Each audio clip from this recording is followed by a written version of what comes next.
تو میری بہنوں، ہمیں نماز کس طرح ادا کرنا چاہیے؟ بخاری کی روایت، نبی صلی اللہ علیہ وسلم فرماتے ہیں سلو سلو کما رأیتمونی اصلی، یعنی تم اس طرح نماز پڑھو جس طرح مجھے ادا کرتے ہوئے دیکھتے ہو. یعنی ہمیں نماز کس طرح پڑھنا ہے، انشاءاللہ وہی میں طریقہ آپ کے سامنے بیان کروں گی. ہماری نماز کس طرح ہونی چاہیے، جس طرح نبی صلی اللہ علیہ وسلم کی حدیث ہے کہ ہمیں نماز کس کے مطابق پڑھنا ہے، کس کے طریقے کے مطابق پڑھنا ہے، جس طرح اللہ رب العالمین نے نبی صلی اللہ علیہ وسلم کو پڑھنے کا حکم دیا، نبی نے پڑھا اور صحابہ نے پڑھا. اس طریقے کی ہماری نماز ہمیں پڑھنی چاہیے، کیونکہ نماز اللہ کے حق میں سے ہے. یعنی ہماری نماز اسی طرح ہونا ہے جس طرح اللہ کو پسند ہو، جس طرح اللہ کو قبول ہو، وہی نماز وہی طریقے پہ ہماری نماز ہونی چاہیے. اگر اللہ نہ کرے اگر ہماری نماز اس طریقے کی نہ ہوگی تو پھر ہم دنیا اور آخرت میں خسارہ اٹھانے والوں میں سے، یعنی کہ نقصان اٹھانے والوں میں سے ہو جائیں گے. تو یہ بات ہمیں واضح ہونی چاہیے، یہ بات ہمیں اچھی طرح سے دھیان میں بٹھا لینا ہے کہ ہماری نماز اللہ کے حکم کے مطابق، یعنی کہ اللہ نے جس طرح پڑھنے کا حکم دیا اور نبی صلی اللہ علیہ وسلم نے پڑھا اور صحابہ نے پڑھا، اس طریقے کی ہماری نماز ہونی چاہیے. اگر اس طریقے کی نہیں ہوگی تو پھر وہ اللہ کو قبول نہیں ہوگی. تو یہ ایک بہت اہم بات ہے میری بہنوں، اس بات کو غور کریں کہ ہماری نماز کس طرح ہونی چاہیے. ایک مثال کے ذریعے میں آپ تمام کے سامنے سمجھانا چاہتی ہوں. مثال کے طور پر ہم اکثر کیا کرتے ہیں، بچوں کو بازار بھیجاتے ہیں، ہے نا؟ ہم بچوں کو بازار بھیجاتے ہیں سامان لانے کے لیے. اگر بچہ، میری بہنوں، اگر بچہ جو سامان ہم اسے لانے کے لیے بولے وہ سامان تو لے کر نہیں آیا بلکہ کچھ اور سامان ہی لے کر آیا، تو آپ کیا بولتے؟ بہت اچھا کرے بیٹے، جو میں نہیں بولی وہی لے کر آئے، لاؤ بلکہ لے لیتے. ہرگز نہیں. ہم کیا کرتے؟ اس بچے کو ڈانٹتے اور بولتے کہ جو ہم بولے تھے وہ لے کر آؤ، بلکہ دوبارہ بھیجاتے اور وہ سامان منگواتے. میری بہنوں مجھے بتائیں، کیا ہمیں دوبارہ موقع ملے گا؟ یہ تو دنیا ہے، یہاں پر سیکنڈ چانس اور دوبارہ موقع مل سکتا، لیکن یوم آخرت کے دن کیا ہمیں دوبارہ موقع ملے گا؟ اللہ نہ کرے اگر ہماری نمازیں اللہ کے حکم کے مطابق نہیں ہوگی تو کیا ہمیں دوبارہ موقع ملے گا کہ تم جاؤ اور دوبارہ سے نماز مکمل طور پر درست طور پر پڑھ کر آؤ؟ ہرگز نہیں ملے گا. تو یہی وقت ہے میری بہنوں، ہمیں ہمارے اعمال کو، ہماری نمازوں کو، ہماری عبادتوں کو درست کرنا ہے. کیسے درست کرنا ہے؟ کیسے ہونے چاہیے ہمارے اعمال اور ہماری عبادتیں؟ جس طرح اللہ کو پسند ہو، جس طرح اللہ نے حکم دیا کرنے کا، اللہ نے حکم دیا پڑھنے کا، نبی نے پڑھا اور صحابہ نے پڑھا، اس طریقے کا ہمارا ہر عمل ہونا چاہیے، اس طریقے پر بھی ہماری نماز ہونی چاہیے. السلام علیکم رحمۃ اللہ وبرکاتہ. میری پیاری بہنوں، میں آپ کو آج نماز پڑھنے کا صحیح طریقہ بتاتی ہوں. آپ نے وضو کرنا ہے. جب آپ نے وضو کرنا ہے تو آپ کے دل میں نیت ہوگی کہ آپ نے کون سی نماز پڑھنی ہے، ٹھیک ہے؟ تو نماز پڑھنے کے لیے زبان سے نیت ادا کرنا بدعت ہے، آپ صلی اللہ علیہ وسلم سے ثابت نہیں ہے. نماز پوری عربی میں ہے تو پھر جو نیت ہوگی وہ کس طرح سے ہم اپنی زبان میں کر سکتے ہیں؟ اگر ہوتی تو کوئی نہ کوئی حدیث ہوتی ضرور. جب دل میں ارادہ کر لیا کہ ہم نے نماز پڑھنی ہے، کون سی نماز پڑھنی ہے، فرض پڑھنی ہے، سنتیں پڑھنی ہے، نوافل پڑھنی ہے، دل میں اس کا ارادہ ہے. جائے نماز پر آ کر کھڑے ہوں. اللہ اکبر. بسم اللہ الرحمن الرحیم. سبحانک اللہم و بحمدک و تبارک اسمک و تعالی جدک و لا الہ غیرک.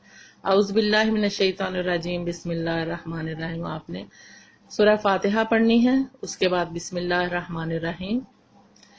آپ نے قل هو اللہ احد اللہ الصمد لم یلد ولم یولد ولم یکن لہ کفوا احد، یا کوئی بھی جو بھی آپ کو صورتیں آتی ہیں، آیات آتی ہیں، چھوٹی ہیں بڑی ہیں، جو بھی آپ نے پڑھنی ہے وہ پڑھیں. اس کے بعد آپ نے رفع یدین کر کے اللہ اکبر کرنا ہے اور رکوع میں چلے جانا ہے، ٹھیک ہے؟ رکوع میں آپ نے اس طرح سے جانا ہے. یہ دیکھیں رکوع کرنے کا طریقہ کہ آپ کا جو ہے کمر بالکل سیدھی ہونی چاہیے اور کونیاں اس طرح سے، اور پاؤں بھی تھوڑے کھلے ہونے چاہیے. جوڑ کر اگر آپ پاؤں رکھیں گے تو آپ کا جو ہے کمر اتنی سیدھی نہیں ہوگی. پھر آپ نے سمیع اللہ لمن حمدہ ربنا ولک الحمد حمدا کثیرا طیبا مبارکا فیہ، آپ نے رفع یدین کر کے رکوع سے اٹھنا ہے، سنت طریقہ یہی ہے۔ پھر آپ نے اللہ اکبر کرنا ہے اور سجدے میں چلے جانا ہے۔ سجدہ کرنے کا یہ طریقہ ہے، یہ دیکھیں بازو کھلے ہوئے ہیں، ٹھیک ہے، جو بازو ہیں آپ نے زمین پر نہیں بچھانے۔ آپ صلی اللہ علیہ وسلم کا فرمان ہے کہ نماز پڑھتے وقت سجدے میں کتوں کی طرح بازو مت بچھائیں، ٹھیک ہے۔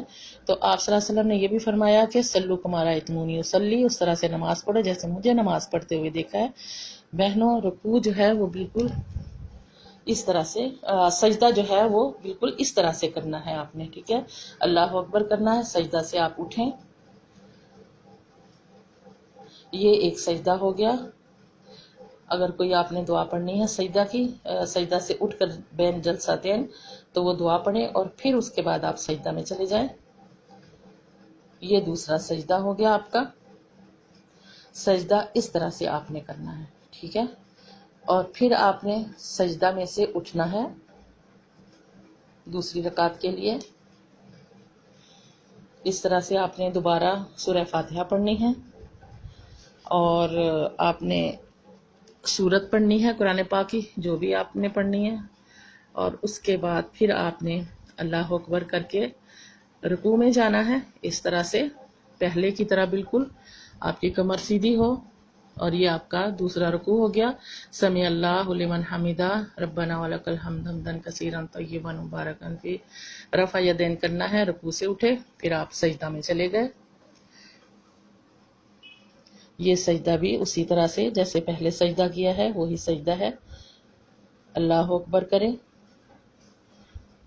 ٹھیک ہے۔ یہاں پر بھی جو سجدہ سے اٹھنے کی دعائیں ہیں وہ پڑھیں، وہ میں انشاءاللہ آپ کو گروپ میں بھیج دوں گی ساری دعائیں۔ پھر آپ نے سجدہ کرنا ہے، یہ دوسرا سجدہ ہو گیا۔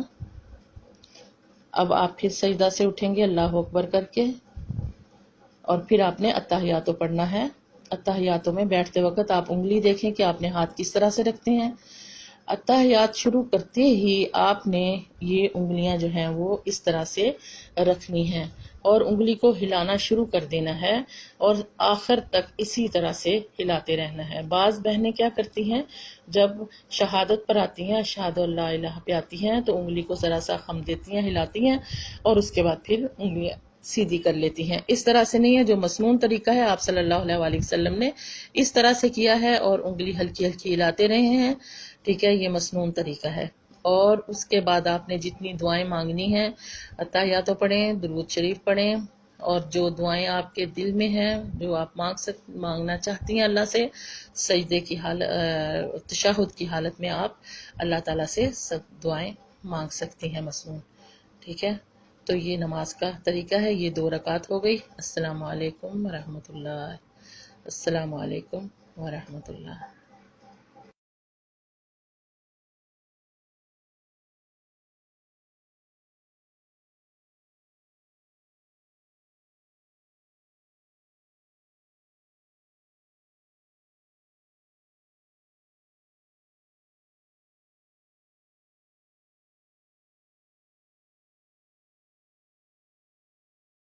سبحانك اللهم وبحمدك وتبارك اسمك وتعالى جدك ولا إله غيرك.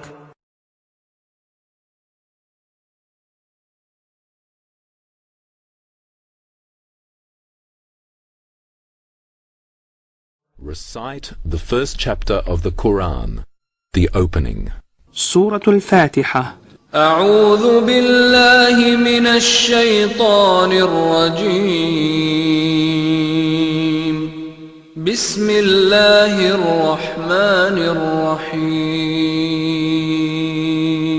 الحمد لله رب العالمين. الرحمن الرحيم. مالك يوم الدين. إياك نعبد وإياك نستعين. اهدنا الصراط المستقيم.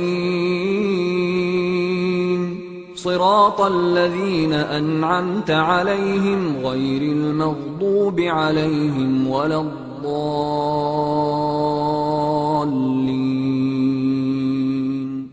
Then recite any other chapter from the Quran. بسم الله الرحمن الرحيم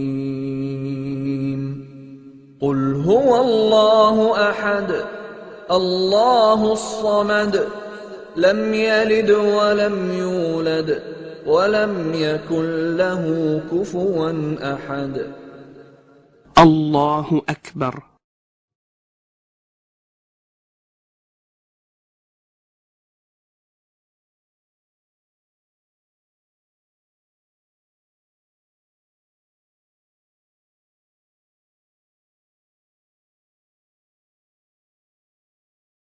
سبحان ربي العظيم سبحان ربي العظيم سبحان ربي العظيم.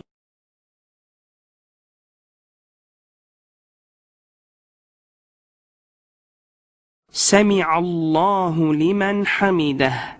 ربنا لك الحمد. الله أكبر.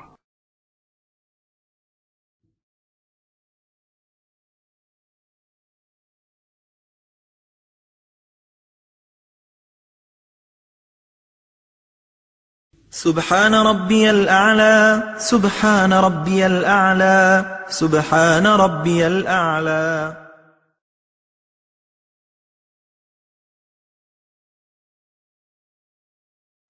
الله أكبر.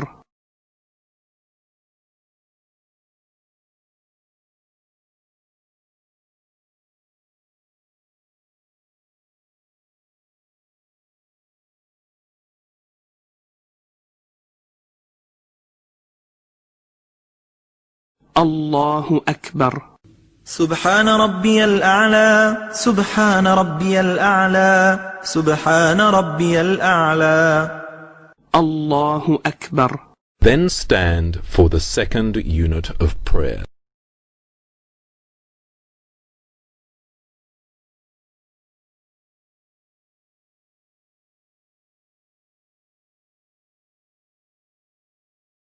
Recite the first chapter of the Quran, the opening. سورة الفاتحة. الحمد لله رب العالمين الرحمن الرحيم مالك يوم الدين إياك نعبد وإياك نستعين اهدنا الصراط المستقيم صراط الذين أنعمت عليهم غير المغضوب عليهم ولا الضالين.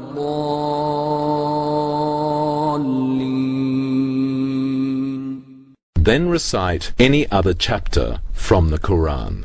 بسم الله الرحمن الرحيم قل أعوذ برب الفلق من شر ما خلق ومن شر غاسق إذا وقب ومن شر النفاثات في العقد ومن شر حاسد إذا حسد. الله أكبر. سبحان ربي العظيم سبحان ربي العظيم سبحان ربي العظيم. سمع الله لمن حمده. ربنا لك الحمد. الله أكبر. سبحان ربي الأعلى سبحان ربي الأعلى سبحان ربي الأعلى. الله أكبر. الله أكبر. سبحان ربي الأعلى سبحان ربي الأعلى سبحان ربي الأعلى. الله أكبر.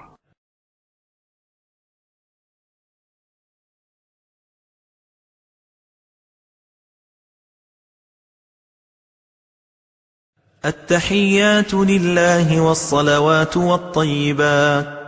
السلام عليك أيها النبي ورحمة الله وبركاته. السلام علينا وعلى عباد الله الصالحين. أشهد أن لا إله إلا الله وأشهد أن محمدا عبده ورسوله. اللهم صل على محمد وعلى آل محمد كما صليت على إبراهيم وعلى آل إبراهيم إنك حميد مجيد. اللهم بارك على محمد وعلى آل محمد كما باركت على إبراهيم وعلى آل إبراهيم إنك حميد مجيد. السلام عليكم ورحمة الله. السلام عليكم ورحمة الله. This is my brave niece, Safiya.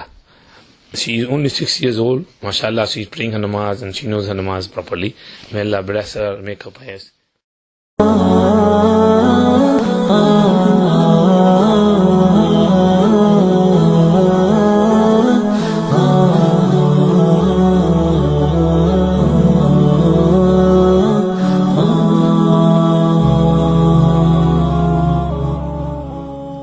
جمال الوجود بذكر الإله وتصفو الحياة بنور هدى. جمال الوجود بذكر الإله وتصفو الحياة بنور هدى. وتطلب نفس له طاعة ويبلغ سعد إلى منتهى. فؤاد شغوف إلى ربه أحب رضاه أحب لقاه. يظل يجيء إلى ربوة قرار ويسمو ذا مبتغى. فلا لهو يثنيه عن سيره ولا جمع مال تغى الشهوى. إذا ما ينادي منادي الفلاح تراه لذاك يحث خطاه. تراه لذاك يحث خطاه. جمال الوجود بذكر الإله وتصفو الحياة بنور هدى. جمال الوجود بذكر الإله وتصفو الحياة بنور هدى. وتطرب نفس له طاعة ويبلغ سعد إلى منتهى. يتمتم ربي أيا غافرا رجوتك عفوا ولا لي سوى. ودمع يسيل على مصحف به يصل الله صوف من أتى. فتلك سجايا لقلب سليم إلى الله دوما تدور رحى. فيا سعد من كان ذا همة إلى جنة في أعالي سماء. إلى جنة في أعالي سماء. جمال الوجود بذكر الإله وتصفو الحياة بنور هدى. جمال الوجود. تو میری بہنوں، ہمیں نماز کس طرح ادا کرنا چاہیے؟